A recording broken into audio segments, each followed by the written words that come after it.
And I think Contenders has failed to answer why they're different than the Overwatch League, because Contenders still takes up the same amount of your time. Exactly. It'll still take up 4 hours of your day sometimes, 4 hours every week. And Overwatch League is already dominating that. And Overwatch League has more recognizable brands, more recognizable players, higher production value, and it has stakes. It feels like it truly matters. But then you watch Contenders, and some of the teams have a brand. Like, I'm familiar with Runaway. They talk about Runaway a lot. I'm familiar with Fusion University, Gladiators Legion, XL2, because they're tied to Overwatch League brands.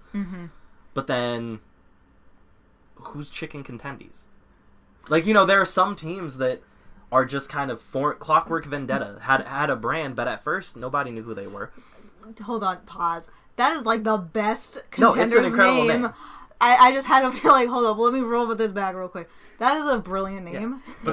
But there's the idea of, you know, who is O2 Blast? Yeah. In the like what is O2? We all know who Florida Mayhem is. And so I think that Contenders has a branding issue.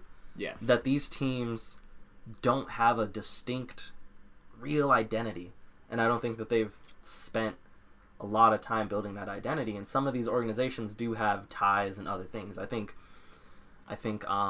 there's a big League of Legends group that's buying a team in Contenders. Right. But that's not something that Overwatch fans might care about. Exactly. And so I think you need to build these brands. And so if that is just every single Overwatch team has to have a feeder team in Contenders. So Gladiators Legion, XL2, you know, Santa Cruz Shock, like something like that where they all have their own brand, then that's an easy, quick, boom. I'm watching Contenders. I know who San Francisco Shock is, so I can follow the Santa Cruz Shock, or I can follow the San Jose Shock. Easy branding, and that's a lot more simple than O2 Blast, you know, Kongdu Panthera, all these, and I don't know, like, you watch that initially, and you don't know what a Kongdu Panthera is. Yeah. The organization has history, but as a new viewer, you don't know that history. You don't care about that history. Yeah. You care about what is happening now and what's recognizable now. And that's a big issue. I think also, as you said, and it immediately came to mind, the fact that a League of Legends like team is buying a Contenders team. It's like, it's almost like Contenders teams are kind of like, oh, well, we're Overwatch, Blizzard, bigger game that has esports. Let them buy us, and that will get us associated. And it's like, well, no, because Overwatch League, yes, it's a Blizzard game, and yes, it's like Blizzard property. But when I think of Overwatch League, I don't think of like I think of Overwatch, but I don't think of Blizzard. I think of, oh, well, it's these cities playing this game. I don't think of it as like, oh, this League of Legends group that's Blizzard playing Overwatch. Wow, crazy. Like, I don't think of it as this, like, big Blizzard puppet master. I think of it as, like, well, these are all, like, actual teams. Yes. And if, as you said, all of the Contenders teams were associated with one of the already made Overwatch League teams, that would help. Even if it was it's easy for me to watch Atlanta Academy when they're on their run, because it's like, oh, Atlanta Academy. I know who Kodak is. I recognize these players. They're under the Atlanta Reign umbrella. There's a chance I might see them in the league because they might get called up. And Gator got called up. Kodak was on the team. There's that built-in thing. Like with Rascal. Yeah. There was that opportunity. If you were really dedicated to Contenders, you see Rascal, and it's like, oh, snap, but he's a part of this organization, so when he gets moved up, he's going to be on the Shock. Oh, my God. And that's important. Even if there wasn't, like, a team, like a city already associated with the Overwatch League, if there was just like a Chicago Cats Contenders team or something like that, where all those cities that don't have teams, and where it's all like team.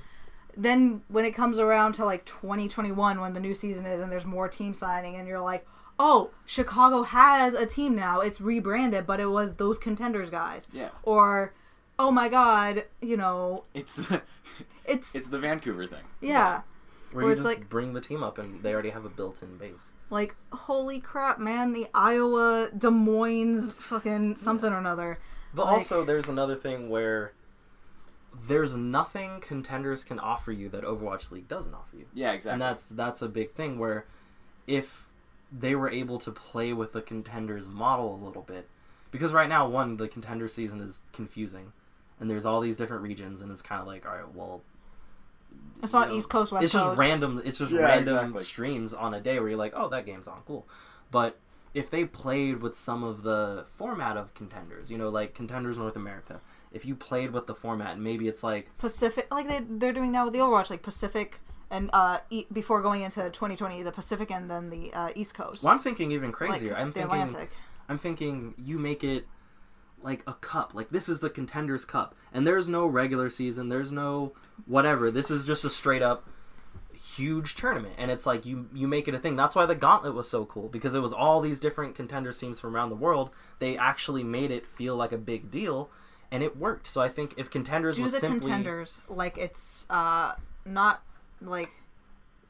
I'm thinking of it as like Street Fighter, where you think of like in the game Street Fighter, there's like going through the story mode, and the characters are all trying to work towards like one goal, and then at the end they all fight like M. Bison or whatever, and they're all from different like this is regions. Very convoluted, but I'm into it. Yeah, so they're all from different regions, so they're all trying to get to like this one yes, center. The World Fighter Tournament. We understand the plot of the original. I'm just saying it could be like, well, here's the Australia Cup, here's the Korean Cup, here's the North America Cup, that's the how South America Cup. But it's not as clear. Yeah, that's what I'm saying. Make it more clear. Like, here's the Atlantic Division versus the Pacific Division, and now the winners from this is going to go down to the Australia Cup, and you just kind of move, and then you all meet in like Europe, or you all meet in Korea.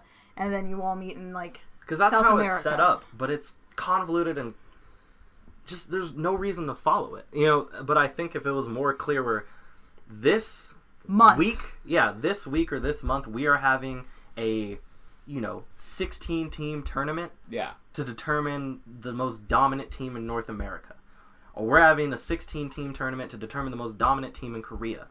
And then you build to another gauntlet-style event and make it a bigger deal, and just think of it as a pro wrestling thing where every quarter you're building to this huge event. You're building to the Gauntlet, you're building to the Pacific Showdown, the Atlantic Showdown, which is what they do. But there's that big middle section of just regular season games that have no real stakes, and there's no real reason to care about them, because at the same time there's this other thing going on called the Overwatch League, where they're playing for the Overwatch League World Championship. There's a season going on. There's better players, better teams, more marketing, more production.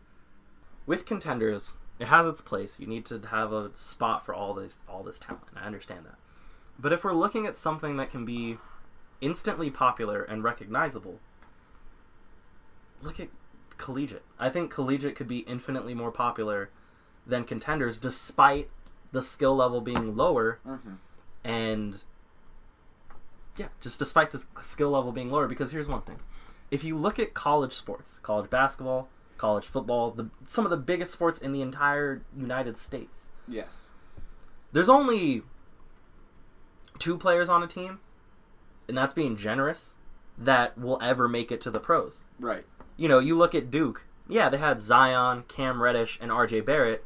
But I dare anybody to name the rest of those players. You look at Villanova, they might have one dude that's actually pro level, and that's just a bunch of students that are just athletic, and they're getting their comms degree or their business management degree, and then you're never going to hear from them again. I think Collegiate will be the same thing, where certain teams will have that one player that's like, watch out for him. He might break into Contenders and then in the Overwatch League. And the rest of the team might just be Masters, maybe low Grandmasters kind of thing. But people are cult-like about their alma mater. Yeah. They're cult-like about following a college. You could be just tuning in TV. You're a Cal student, and you're like, oh, Cal's playing football. I know them. Or you're sitting there and you're looking, it's like, oh, I went to Stanford. I support Stanford basketball. Who cares? I'm a Stanford fan. I'm here. Guess what state we're from, new listeners? Bro, we've been making Bay Area references all day, man. Oh yeah, that's true. Huh? Yeah, that's been this whole canon. Episode. Hella. Yeah, we've been making hella. But that's the thing. It's like, the Overwatch League itself built off the idea that a city is just something instantly recognizable. Philly fan is going to cheer for Philly because it's Philly. Yes. And I think that Contenders doesn't have that. But Collegiate, if you just give it a little bit more support, kind of throw some money at TESPA, set up the streams, build an infrastructure.